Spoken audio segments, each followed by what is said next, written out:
What's up, everybody? It's a J to the V to the A, J and the VA. So it's Friday fun day. My day's over. I'm stuck behind a slow fucker because, you know, it's just the way it is. Just the way it is. Might need gas. Probably need gas. So the weekend's almost upon us. Well, the weekend is upon us for us little Monday through Friday peoples. And of course, it's always fun to take the bike out and tour, do a little touring on the weekends. Ride a little bit. I don't know if I'm gonna get out. I don't know if I'm gonna do a long ride this weekend or not. Alright, so touring on a motorcycle is always fun, you know. Before I even started to ride, the idea of touring was always kind of forefront. It's like I always wanted to take the bike out for days on end and, you know, travel across the country and do all that fun stuff. Which I haven't done a across country tour yet, but I have done a 2-week halfway across country.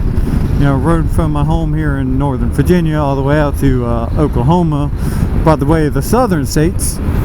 So I dipped down into Tennessee, did the Dragon, cut the corner of Georgia, came across, you know, Alabama, Mississippi, into Louisiana, cut the corner of Texas, into Oklahoma. I was about an hour due south of Tulsa, Oklahoma, and then came across Arkansas, and then let's see here, Arkansas, Kentucky, all that, back into Tennessee.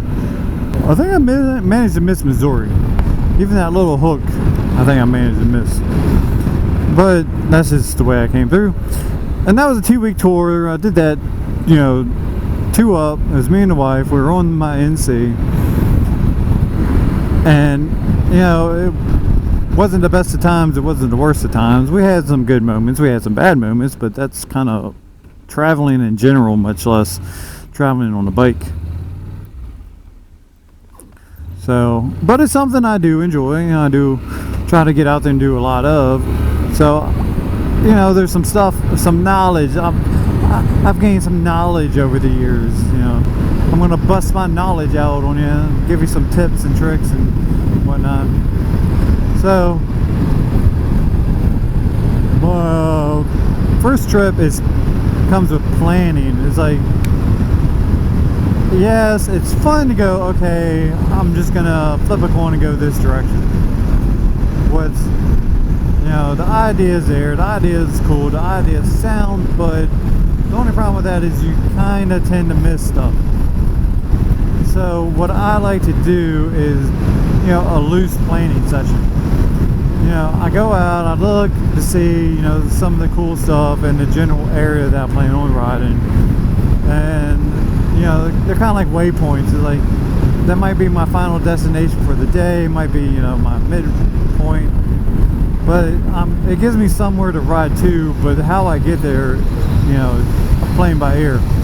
I don't say, oh, I'm going to take this route to get there and blah blah blah blah. You know, it's like, if I'm riding along and I see something cool and interesting, I want to stop and look, I have that flexibility to do so.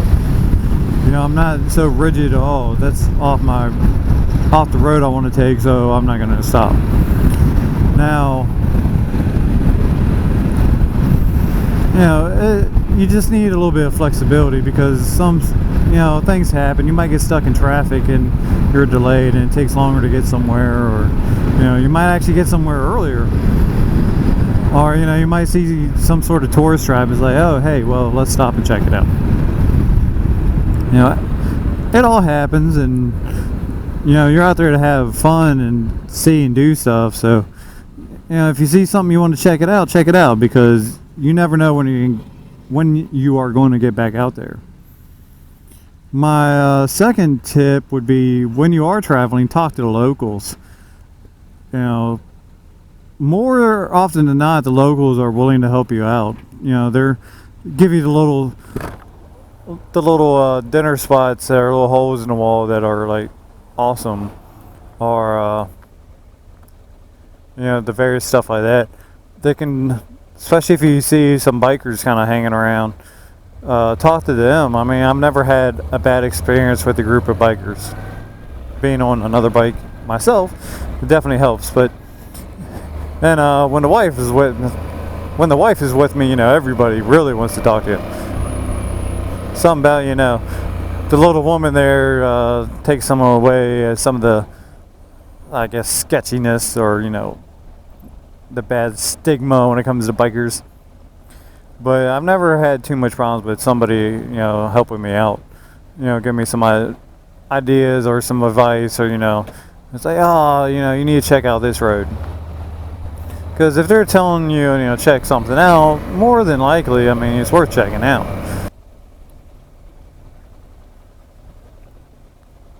And getting some gas. Oosh.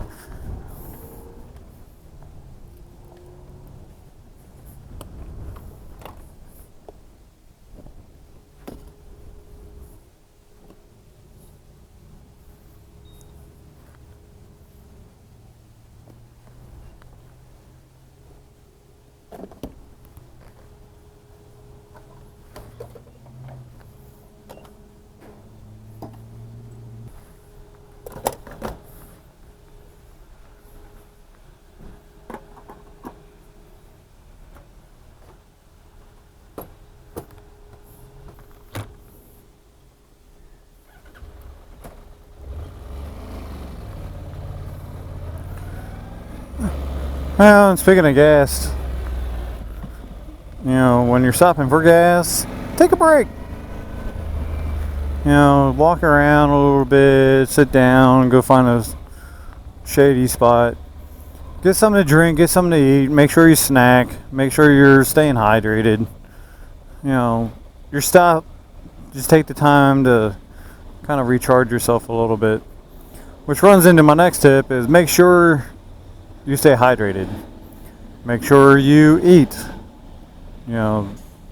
Beef jerky, peanuts, stuff like that is definitely the best thing to eat to keep you fueled up. Because when you're thirsty and tired, nothing good ever comes out of it.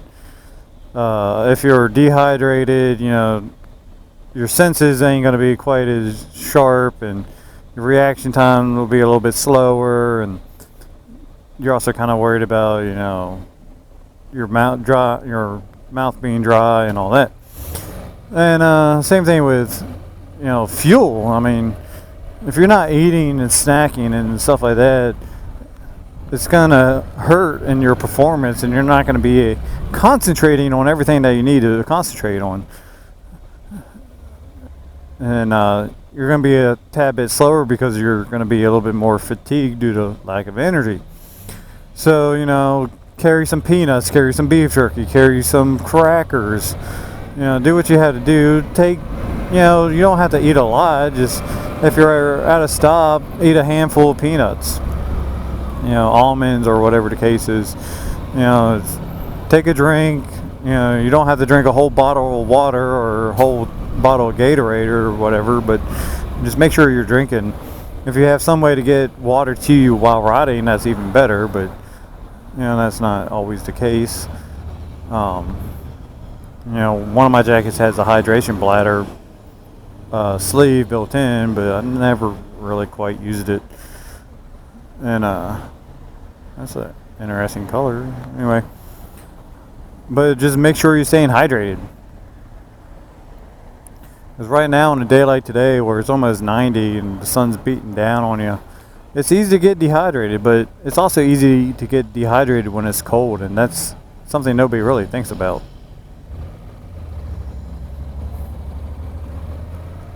Yep.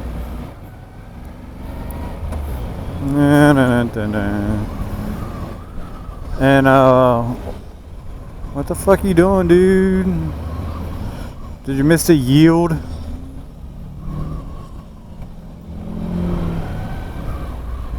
You all have a yield sign.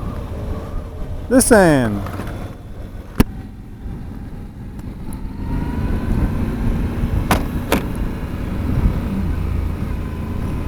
Oi. when you're out on the road, take care of yourself and watch out for idiots who can't fucking drive. So when you're riding, make sure you're staying hydrated. Make sure you're eating a little bit. Anything to help keep you feeling nice and refreshed and good. And, you know, make sure you're taking breaks. If you can't get any water to you while you're riding, make sure you're stopping and drinking.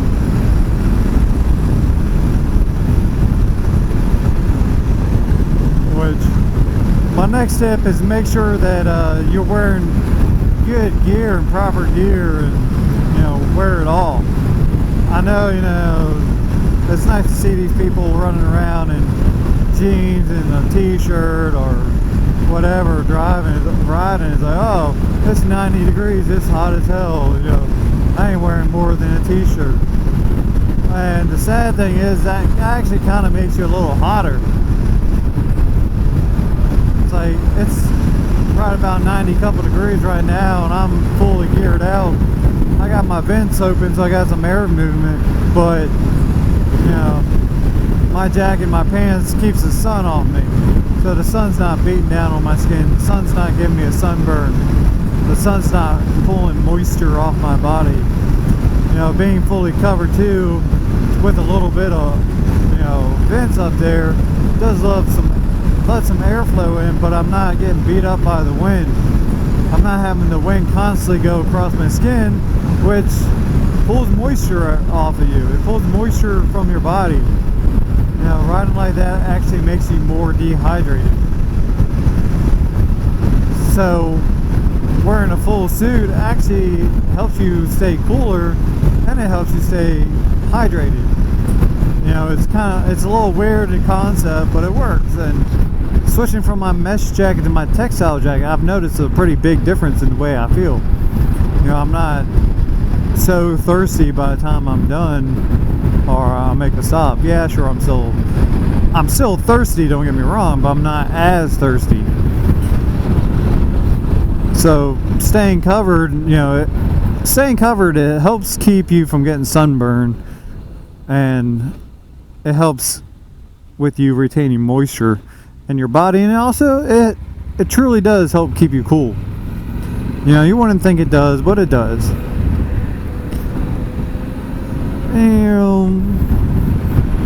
My other tip with traveling is listen to your wife. No. One of my big tips with traveling is get your day started early. My last trip I was by myself, but I was up by 6 o'clock in the morning. I was usually leaving my hotel or campsite by 7 or 8. It's like, yeah, you're on vacation. Nobody wants to get up that early, but you don't want to waste your day in the hotel or in the campsite, because then you're scrambling to get to wherever you're going by later in the afternoon. I'm at odds with the wife on that one, because she likes to sleep in, and kind of getting her up early is a little bit dangerous sometimes, I would say. But we can get her up and early.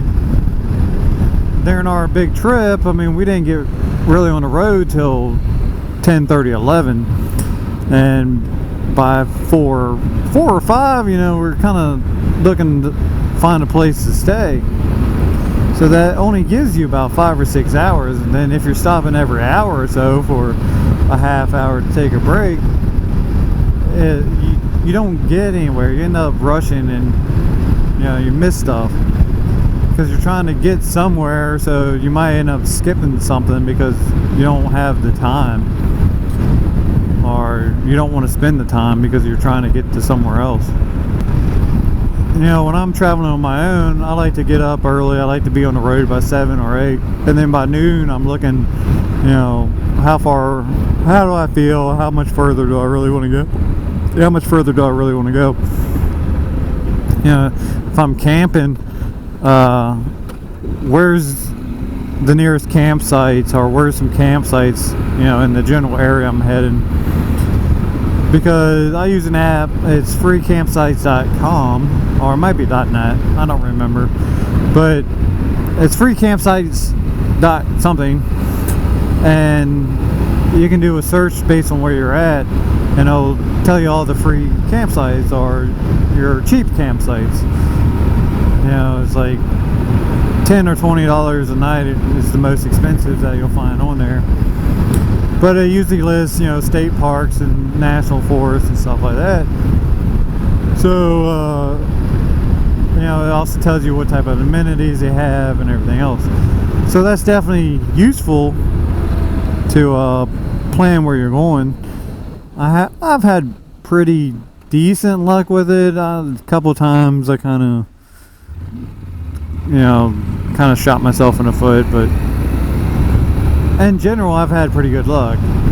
And you'll find stuff, yeah, there's a fee, but it might be $5, and they might have a toilet, they might have, you know, water, they might have a pump, they might have running water, they might have showers and everything else. It might be a full featured campground that has a little bit of everything, and it's only $10 a night for campers or tent camping. When you're looking at the stuff, it'll kind of give you a good idea where stuff is. The problem is you might be 2 hours away. But then if that's the place you want to go, you have to ride another 2 hours or more, you know, depending. But if you're looking at noon, then it's like, okay, 2 hours, you know, we'll start heading this direction, and we might stop and swing by here, check something out, or, you know, you kind of take your time, stop and get lunch, whatever. But if you're not getting on the road till 10 or 11 o'clock, you're not really looking at hotels or checking for a campsite till 4 or 5, you know, in the afternoon. And then if you're still 2 hours away, well, then you're trying to race the sun to get to the campsite in time. You know, take your small trips ahead of time. You know, ride your bike. If there's something you don't like on a small trip, you're really not going to like it on a long trip. So if it's something that you can change it. Now, windscreens, you're going to get beat up by the wind a lot, especially if you're putting in 300-400 miles a day, even more, especially on interstates. You're going to want wind protection. You know, even during the summertime, it's nice to have the wind blowing on you, but it's also nice not to be getting beat up by the wind for the last 5 hours. Because when you're done riding, you are tired, and fighting the wind is a major reason why. That's why your big touring bikes have all these extra fairings and windscreens and everything else it keeps the wind off of you. Now, my next tip with packing is don't overpack. You know, figure out everything you want to bring with you and cut it by half.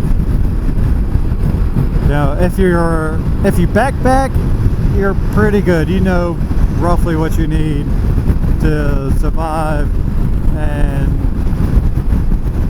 you know your stuff is small and doesn't take up a lot of space. So, you know, if you're backpacking, great. You're ahead of the curve. You already know, because all of my motorcycle camping stuff is my backpacking stuff. The only real difference is my tent. When I choose to bring a tent, I have a bigger tent that I bring. It's bigger, it's heavier, but it's not on my back, so I don't really care. You know, it's a 3-man tent instead of a 2-man tent, and you know, it's somewhere around 5 pounds instead of like the 1.6 pounds of my backpacking tent.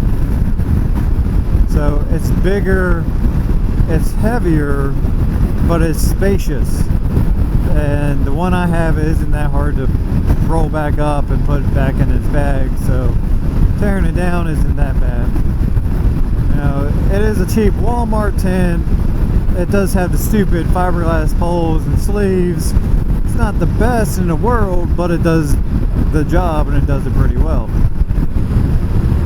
You know, packing it up, it really doesn't take that much more space than what my backpacking tent does. So, you know, it's one of those, why not? Now when it comes to clothes, yeah, you're going on a 2-week trip. You don't need 2 weeks worth of clothes. You need 3 or 4 days worth of clothes. You're gonna stop and do laundry. You're gonna, you can wash stuff in the sink and bring it out and dry it on your bike on your way out. There's all these little things you can do to keep fresh laundry, and it saves you in the long run. Another thing is, look at your clothing that you're bringing. I wear overpants. I wear overpants whenever I'm going to work. I wear my overpants whenever I'm doing touring. The best thing about overpants is you're wearing them so they're not going to take up space in your luggage. Another thing with overpants is, since they're your overpants, it doesn't really matter what you have underneath them. So I'll bring some athletic shorts. I'll bring my hiking pants, my North Face, hiking pants. They're the convertible pants. So, if it's a little bit colder, I can wear them as pants. Or if I'm going somewhere a little bit nicer, I can wear them as pants. If I can wear them as shorts if I need to. They look like nicer shorts. So they play double duties as both pants and shorts. And then I can bring thinner, lighter athletic shorts that roll up tighter and they take up a whole lot less space. My shirts, they're all the moisture wicking stuff. That's usually what I carry with me. I might bring 1 or 2 long sleeve shirts, or a long sleeve shirt and a cotton shirt. I especially like cotton shirts to sleep in. If I wear a shirt, I prefer it to be cotton when I'm sleeping. I don't really like the nylon stuff, the spandex stuff when I'm sleeping. This isn't quite as comfortable for me. The only thing I definitely bring extra stuff is underwear and socks. And both of those are moisture wicking material. My underwear is compression shorts. They're made for compression, which helps keep you more comfortable. They're also moisture wicking, so I don't have swamp ass so bad, or monkey butt. Another thing with packing is make sure you're packing for the weather. Think about where you're going and what you could experience. On a 2-week trip, it was in the 40s and kind of rainy, drizzly when we left. But by the time we were getting back, the weather was in the 90s and it was hot. So we had to pack for the cold and for the warmth. We have picked stuff up on the road and just mailed it home. Or, it's like we managed to avoid all the rain, and we were a day or 2 out, wanting a little bit more space, and I mailed my rain suit home. Or the boots that the wife had were killing her feet, so she bought new boots.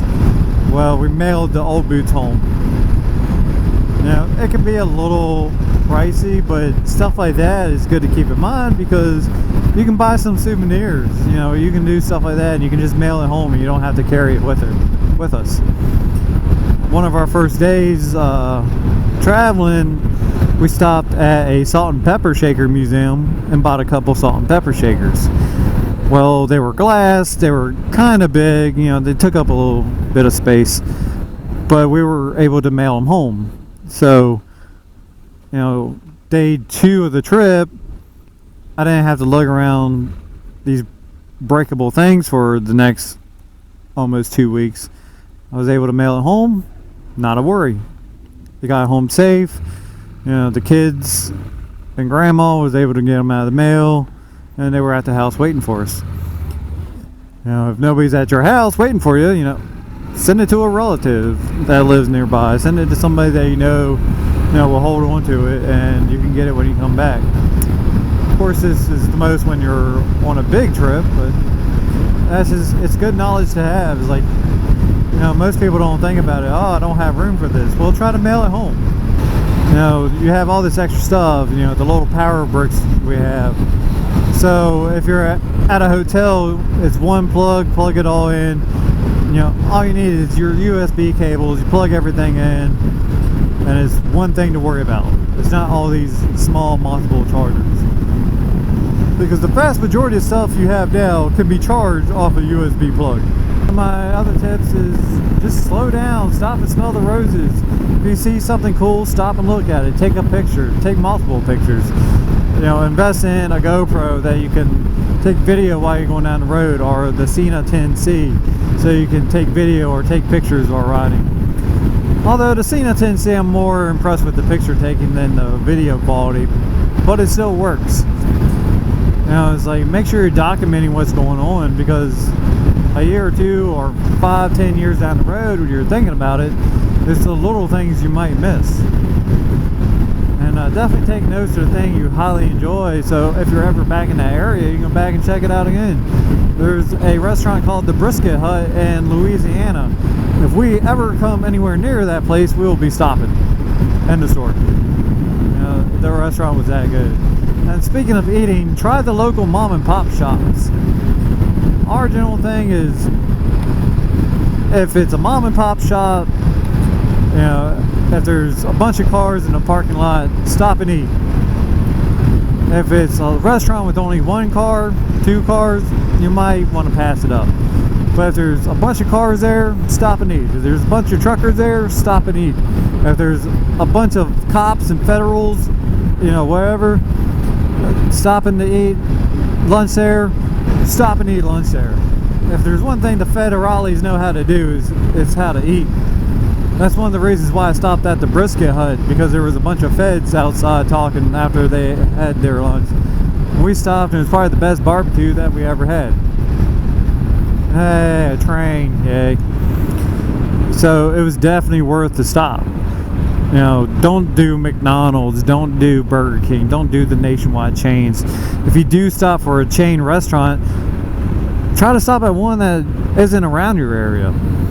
You know, we have a Zachbees now in Winchester, but the first time I ate at a Zachbees was down in Georgia. It's like we didn't have one anywhere remotely close to where I live. You know, In-N-Out Burger, you know, Fat Burger, some of these other things. Yeah, it's a chain restaurant, but it's not one that we have around here, so it is a new experience. Of course, you can Google and look to see what's around you, or check out roadfood.com, but you know, just kind of explore, see what's out there, try the local cuisine. You know, Wisconsin and Minnesota area, they do the fried cheese curds. You can't get that down here in Virginia. You know, just try it out.